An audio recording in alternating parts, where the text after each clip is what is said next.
I was at the Circa. Putting in work. Now, back to Steiny and Guru on 95.7 The Game. Experience the thrill of a Bay Area Panthers game this summer. The Panthers, they're reigning champions of the Indoor Football League. They're led by 7-time arena champion head coach Rob Keefe, and currently they're in first place in the IFL Western Conference, and they're aiming to defend their league title. Join them for their final home game of the regular season, July 13th at SAP Center. That's in San Jose. Get your tickets now at BayAreaPanthers.com and be part of Bay Area Panther Nation. But here's the thing. Here's the payoff. Tune into the crossover tomorrow on Thursday for the keyword to text to 20357 for your chance to win this package. 4 premium seats for a playoff game, 4 VIP field passes, 1 Bay Area Panthers jersey, and then a pair of 2025 season tickets. That's on tomorrow's crossover. Today's crossover is now officially started with Dibs and Willard. Yeah. What's up, gents? Woo. It's our last day together doing this. And it's going to be a quick one, too. It's Donnie, you're going to be excited. Well, not a real quick one. But you get to leave when you like to leave, and I won't come down your road today. That's funny because I'm not golfing today. I was going to stay till 2:27. You can stay. I'm not golfing. No, but you've never stayed till 2:27. So the one time Willard and I got into the biggest fight we ever got into. Oh, yeah, Dibs was out. I was off that day. Remember I texted you? You don't mean the cookies. I Come said check Dibs out was No, out. that was good nature. You ended up hearing it, though. You mean at the old building? I think that's where it was. No, this was here. You needed a day off. No, it was after here. that. This wasn't too long ago. Remember you guys were, it was over. We had a fight here. Yeah, I text I can't Dibbers like, remember did you, either. man, they got to act better. I'm not here to talk about You weren't scared of Willard that day. There was one at the old Thank you, building Mom. where Oh, no, there was. he There threw was. stuff. Remember, we were doing our show. I never threw anything. you were- No. I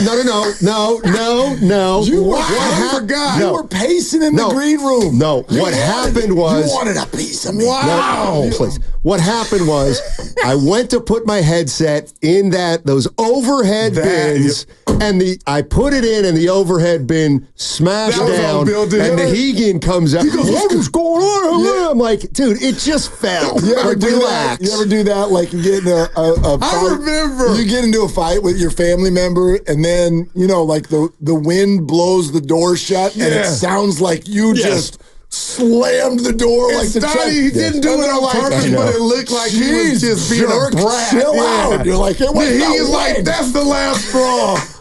He didn't say it, but he looked like, what's going on? I should have pulled like a Curry and issued an ultimatum. I'm not doing any more crossovers. Wow. Because, how do you think that would have gone? well, I don't have as much juice as Curry, so There I you don't go. know. That's true. Anyway, the reason I said it is because last night's hero, Tyler Fitzgerald, will be joining us at 2:15. Oh, you got nice. before Kerr. Yeah, before Kerr. Wow. Yeah, that's Rapid right. fire. Well, I love the opportunity he's getting, but I was going to say this before even getting that intel. It's Elliot Ramos's world, and we're just living in it. This dude is a stud. He looks so good. Come on, man. Hitting the He ball, looks so out ball, good. whatever you want. I'm enjoying watching him play ball. And good on you, because and I'm not like trying to come down anybody's road on this. I'm trying to understand it. We talked about this yesterday. Elliot Ramos has shown himself to be the guy that everyone has been begging for 2 years. Right. And he's here, and people seem to be like, the Giants need a homegrown star. It's like, did you watch he's here. And made the All-Star He made the team. All-Star team and missed the first 6 weeks of the year. He's here. He's here. So, what you asked for is here. That's all I'm saying. Just notice it. I wonder if it's because everybody just assumed it was going to be Luciano.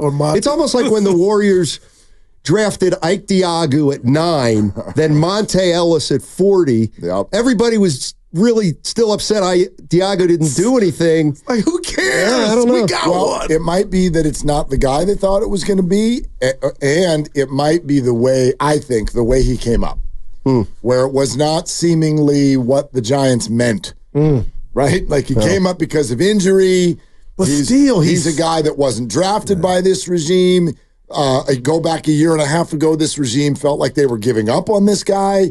Even then, when they did come up, people were more excited about Matos, all of those things. But Yeah, I'm with you guys. Who gives a rip? Man. This dude is a legit middle of the order, and he's holding down center field, and his hits are clutch.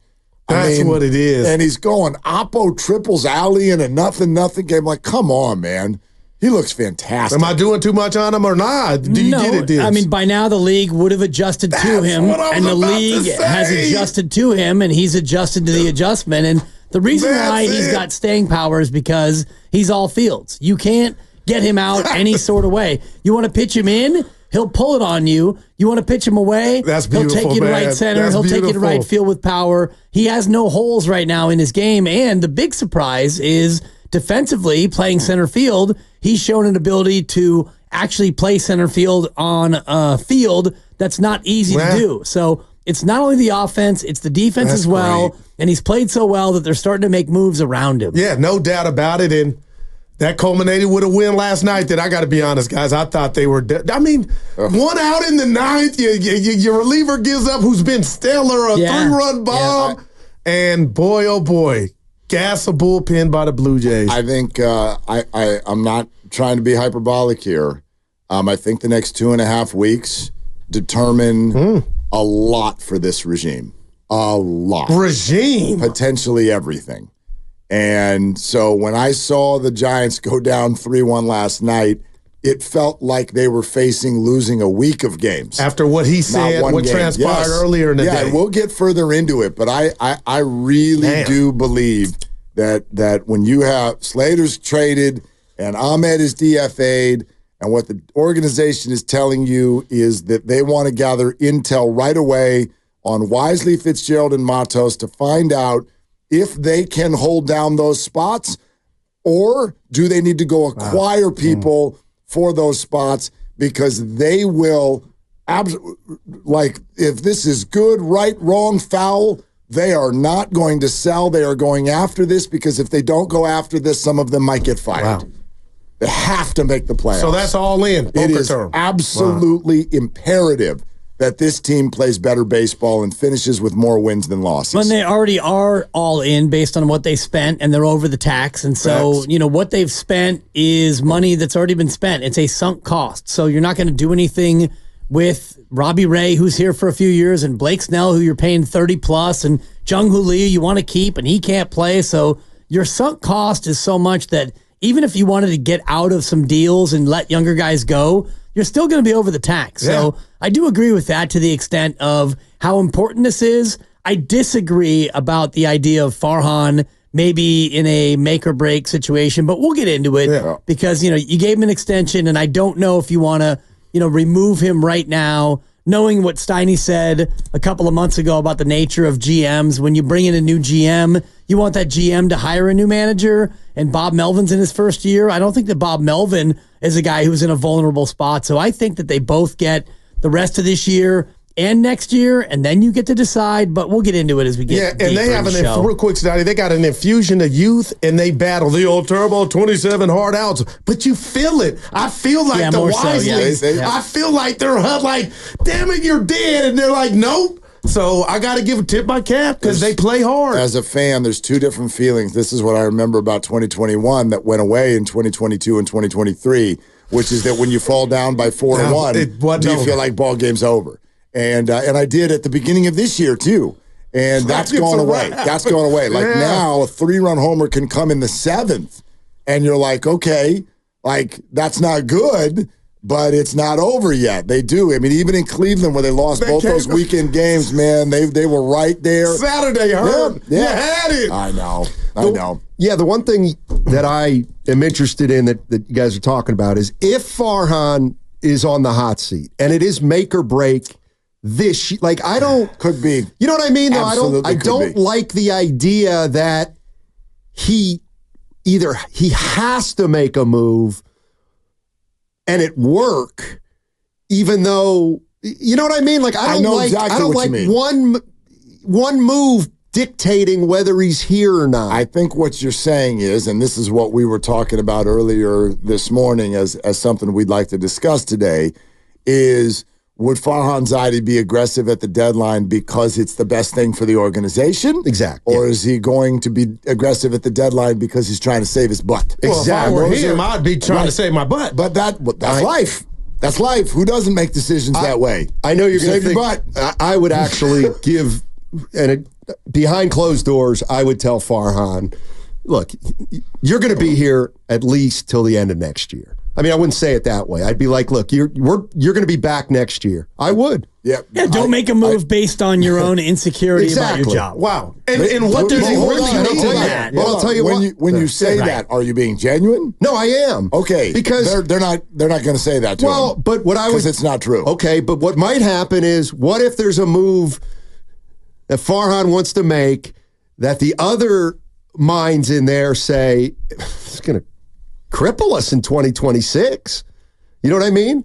Who are the other minds in there? I don't know. Do you mean ownership? The ownership and whoever is there. Then they can veto it. And what if the moves have already been made by saying, okay, this is direction we're going with the youngsters, and you got Robbie Ray coming back. I'm asking you for three. What do they really need? I'm not saying they're the Dodgers. What do the Giants really need if they get healthy? I think that's another outfielder and a shortstop. That's what yesterday was. Yesterday was, hey, Tyler and Brett, can you be our shortstop? You got 2.5 weeks to tell us, and if the answer's no, we're shopping for a shortstop. And Matos, you're going to be a corner outfielder, and you got 2.5 weeks to prove that you are an everyday corner outfielder, and if you're not, then it's on the table that we shop for a corner outfielder. I know Yaz and Conforto are there too. So a starter Dibs outfielder? Maybe, or at least a platoon that player. In 2 more weeks that'll come into focus if Matos don't take it. And somebody who might be able to provide depth over at first base. Right. I thought it was embarrassing for the organization when Lamont Wade got hurt and Trenton Brooks was your first base depth. That's crazy to me. That's absolutely crazy. You're listening to 95.7 The Game, KGMZ FM and HD1 San Francisco. Always live on the free Odyssey app, Twitch and YouTube, powered by First NorCal Credit Union. The reason, I'm giving Farhan till the end of next year, and the reason is because... Next year? Yes. Okay. Because if you fire him this year, you're probably going to fire Melvin too. Yeah, you can't... They're not linked. This is Melvin's first year, Steiny. They're not linked. Okay, well then what I would say is, you know what? You ain't getting any self-respecting GM who won't be able to hire his own manager the first year. I know that is typically the thought, but Bob Melvin had been around for a long time. Bob Melvin is a very well-respected manager. I don't think you'd have a hard time, in other words, bringing in GM candidates that are like, I could work with Bob Melvin. Like, we could do that. You know what I mean? Yeah. Or maybe you just promote from within. You know? Maybe Pete Patelatendon just takes over as the president of baseball operations. I don't know. Will Clark. I have no idea on that sort of, turning of the page. I just know that this team forfeited draft picks in order to sign who they signed. This team went over the tax to sign who they signed. There is zero appetite for, let's try again next year. There's zero appetite for that inside the building. Can he survive a non-playoff year? It's gonna be close. What type of non-playoff? I'm thinking he does. Yeah, 82 and 80. You go down to the last week of the season is different. But do you win 74 games and you're nowhere close? Well, that to me is the collapse I talked about on our thread. If you win 74, that's a collapse. If you win 82 or 83, not really, based on their record right now, how's that a collapse? Because you should be better than that. You spent to get over the tax. That's an opinion. It's not a collapse. You know what I mean? It's not like a collapse would be like we're cruising and then we collapsed. That's kind of why I didn't understand that word. Well, they would. I mean, what are they, 2 under now? Only 70 games would be left. 74 and 80. Yeah. 74 and what's the number? 88? Yeah. Yeah, so that means from this point on, they go 12. That's a disaster. I think he survives, so pick whatever word you want. If you win 74 and you can fill in the blank with whatever word you want, that's not good enough. But if you win 82 and you're a game out of the third wild card and your young guys are showing promise and all your free agent signings are looking like, okay, Robbie Ray, you're back, and Blake Snell, you're pitching great now, and we've got all you again for next year, he survives. And Blake Snell then opts out. And so you don't have him for next year. Yeah. And I can't see him opting out when he's got $32 million on the hook. Is he going to go out there and get more with the same agent and go through the same process if he's one of he went through this year? Fire your agent. If he's one of the best pitchers. And he hasn't. So. That's because he doesn't need him right now. If he's one of the best pitchers of the second half of the season, there will be interest in him. This is his time. Which is completely possible. So I don't think that answer has been given at all. And sort of the way you just talked about that, to me, is the discord between the way fans and media look at the Giants because there's low expectations and the way the Giants see the Giants. Like, again, they do not look at this as like, oh, we're young guys getting better. Set it up for next year. They do not. They are. Greg that's Johnson, who you are. You can look at however you want, but you are what your record says you are. And the record has said that you are a sub-500 team all year. Klay Thompson would disagree with you. That's what I'm saying. Self-awareness. Klay can look at the market and say, I'm a $30 million a year player, yet you only got 16 because that's what the market says you are. But he's largely not here because he and the organization did not see eye to eye on who he can still be and who he is. And that's my point. The Giants don't see themselves as, oh, let's set things up like Ramos got better. That's good. The ownership looked at these guys and went, we're firing the manager. We're spending over the tax. We're giving up draft picks. Get your butt in gear and start playing better baseball. And how'd that work out for you? Now, it's not good enough. Is that the manager's fault or the GM's fault? The president of the baseball doesn't matter. The same way it wasn't Gabe Kapler's fault. When you're the boss, you get fired. It's the way it works. Yeah. There's no more appetite then fire for the this. ownership because the ownership is the reason why you're in this spot. And as we know, you don't fire the ownership. So if you want to be a bad owner and continually turn this thing over and change out the parts, then do that. Happens everywhere. That's 65% of professional winning teams sports. don't do that. Well, so winning organizations don't do that. And you were in love with Farhan when they won 107. He's a genius, and now when they don't, now it's his fault. Well, I don't buy that. That's 3 years later, Dibs. Yeah. Like this has been. No, I was the one who said it was a fluke. This has been 6 years. Like there's no more appetite for this. And Melvin and Farhan, they battle for sure. They battle. I've heard that too. This is not like I'm telling you right now that the appetite within the organization to just chill and we're going to work this end and it's young guys and there's no more appetite for this. They have got to be a good team right now, and they made the moves they made over the last 4 days because you're right. The first 90 games were a bust. It's not good enough.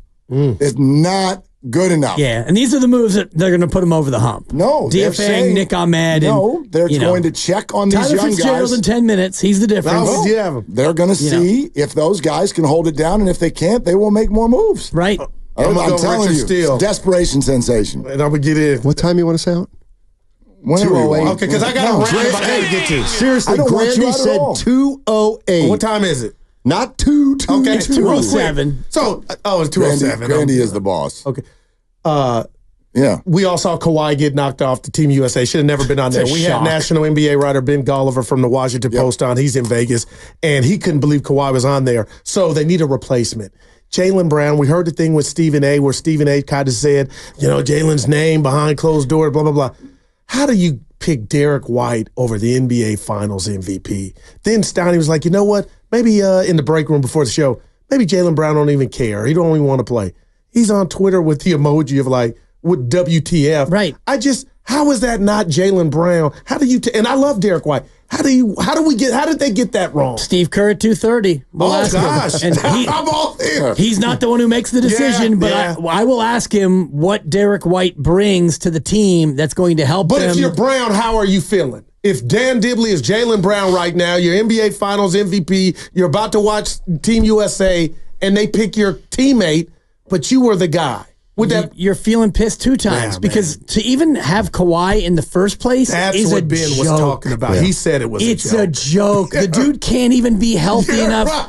He cost you Paul George. He quit on the Spurs, and then he couldn't even be healthy in this past playoff, and yet he's a guy where you're going to tab as an Olympian. Yeah. It's a joke. We buried the lead. Panja is worried about Curry worried. on 95.7 The Game. You could have